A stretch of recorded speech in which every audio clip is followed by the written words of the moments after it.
In today's video, I'm going to show you how you can remove followers from your Instagram account. So if you're wanting to remove followers from your Instagram account, the first thing you will need to do is head over to your Instagram. Once you are on this page, obviously you will need to go to the bottom right hand corner and head over to your profile. Once you head over to your profile, you will be able to see on the top there's post, followers and following. If you want to delete followers, you will need to click on the followers tab.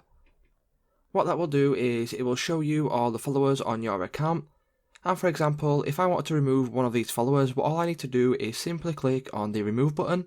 Once you click on the remove button, as you can see, Instagram won't tell this user that you have removed them from your followers. And if you are happy, you can go ahead and confirm it by clicking on remove. Once you click on remove, as you can see, that user has now been removed from my account.